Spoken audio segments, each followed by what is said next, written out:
नमस्कार दोस्तों, एक 5 मिनट की वीडियो में आप लोगों को ये बताना चाहूँगा कि दिल्ली पुलिस में शॉर्ट में क्या क्या बेनिफिट किस किस को मिल रहे हैं। पहली बात तो ये एज रिलैक्सेशन का मैंने एक कंप्लीट वीडियो में बताया, फिर से बता देता हूँ। अगर आप दिल्ली के ओबीसी हो तो आपको 3 साल या जैसे जाट आते हैं। अगर आप SC ST हो सेंटर की लिस्ट के तो 5 साल, सेंटर की लिस्ट में अगर आप ओबीसी हो तो 3 साल। अगर आपके माता पिता में से कोई भी मेंबर अगर दिल्ली पुलिस में नौकरी करता था या करता है तो उनके लिए है सीधी सी बात 29 साल। देखो ये लिखा हुआ 29 साल। अगर आप दिल्ली में पुलिस में पहले से जॉब करते हो MTS वगैरह की तो आप 40 साल तक दे सकते हो।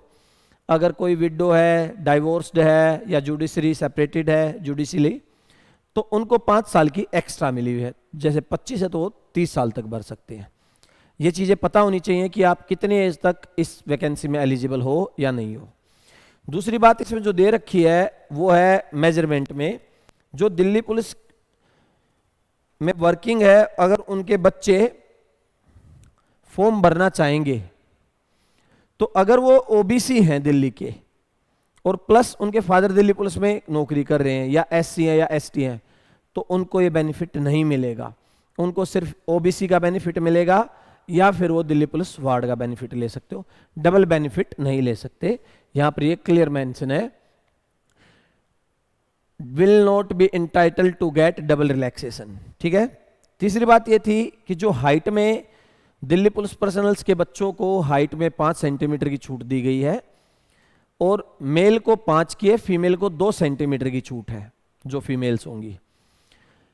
ST है उनको 5 की है, मेल को और फीमेल को 2 की। और हिली एरिया से कोई बिलोंग करता है, उनका सर्टिफिकेट होना चाहिए डोमिसाइल का, उनको भी 5 सेंटीमीटर की छूट है। तीसरा टॉपिक था क्रूशियल डेट क्या है। भाई साफ साफ लिखा हुआ है इस नोटिफिकेशन में, इसकी PDF डिस्क्रिप्शन में मिल जाएगी कि 30 सितंबर 2023 तक सारे डॉक्यूमेंट एजुकेशनल, आपका रिजर्वेशन का, आपकी कैटेगरी का, जो भी बेनिफिट चाहते हो वो कंप्लीट हो जाने चाहिए।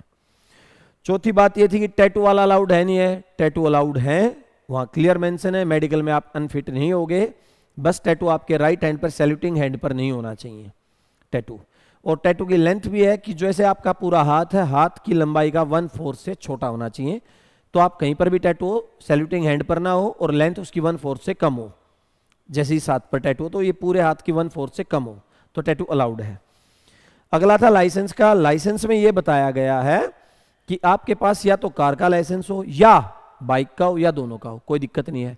आपके पास कार का है तब भी एलिजिबल हो, आपके पास बाइक का है तब भी एलिजिबल हो, दोनों का है तब भी हो, दोनों नहीं है तो इनएलिजिबल हो। NCC कैंडिडेट को यहां पर 5% का मिला है रिलैक्सेशन। अगर आपके पास C सर्टिफिकेट है तो आपको 5 नंबर मिलेंगे एक्स्ट्रा, अगर B है तो 4 और अगर A है तो 3। ये भी नीचे लिखा हुआ था, मैंने इस एक वीडियो में और बताया था आपको, यहां दिखा भी देता हूं।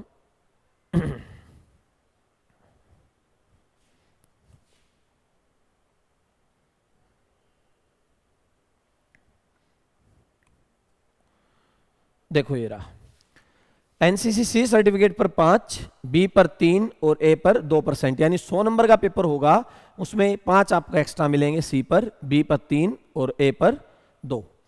एक नई चीज और इसमें राष्ट्रीय रक्षा यूनिवर्सिटी है। अगर आप इसमें डिस्टिंक्शन यानी 80% प्लस से पास हुए डिग्री या डिप्लोमा में तो आपको 5 नंबर मिलेंगे टोटल एग्जामिनेशन के। अगर आप फर्स्ट क्लास यानी 60% प्लस है तो आपको 4, सेकंड डिवीजन है तो 3 और सिर्फ पास हो तो 2 नंबर मिलेंगे। ठीक है, ये दोनों है तो आप अपने फॉर्म में जरूर फिल करें आपके पास कौन सा सर्टिफिकेट है कौन सा नहीं है। तीसरा है, अगर किसी के हाइट कम है तो हाइट का मैंने मैटर आपको बता ही दिया है। अगर दिल्ली पुलिस पर्सनल है या SC है या SC को नहीं मिला या ST है, SC को हाइट और चेस्ट में छूट नहीं मिली है। मेल को 5 सेंटीमीटर की मिली है और फीमेल को मिली है 2 सेंटीमीटर की हाइट में छूट। मेल को चेस्ट में 5 सेंटीमीटर की छूट है। दूसरा, फिजिकल के अलग अलग स्टैंडर्ड है। अगर आप एज 30 तक हैं तो आपका 6 मिनट में, अगर 30 से 40 है तो 7 मिनट में, ऐसा है। हमने इसके बारे में डिटेल में डिस्क्राइब करा है, इसके बारे में बताया है। जो ये PDF है इस पर सारी काम की चीजें हाईलाइट कर दी गई, ये डिस्क्रिप्शन में आपको मिल जाएंगी। अगर आपको डिटेल देखना है तो उसका लिंक भी मिल जाएगा, तो आप वो सारी चीजें चेक करके ही फॉर्म भरें। अगर आपका फॉर्म गलती से गलत हो चुका है, आपने भर दिया है, तो करेक्शन विंडो ओपन होगी 3 अक्टूबर से 4 अक्टूबर। उस दौरान आप अपना फॉर्म करेक्ट कर सकते हो। पहली बार करेक्ट करोगे तो 200 रुपए लगेंगे, करेक्ट करके भी गलत रह गया दोबारा से फिर करेक्ट कर सकते हो, 500 रुपए फिर लगेंगे, पर 2 बार के बाद करेक्शन करने का मौका नहीं मिलेगा। तो जिसने फॉर्म गलत भर दिया, कैटेगरी गलत होगी, अगर आपने डाली नहीं। एक बात और है सबसे बड़ी, अगर आपने कैटेगरी मान लो ओबीसी डाल दी और आपके पास डॉक्यूमेंट नहीं आया तो आपको जनरल कैटेगरी में ट्रीट करा जाएगा। ठीक है, थैंक यू।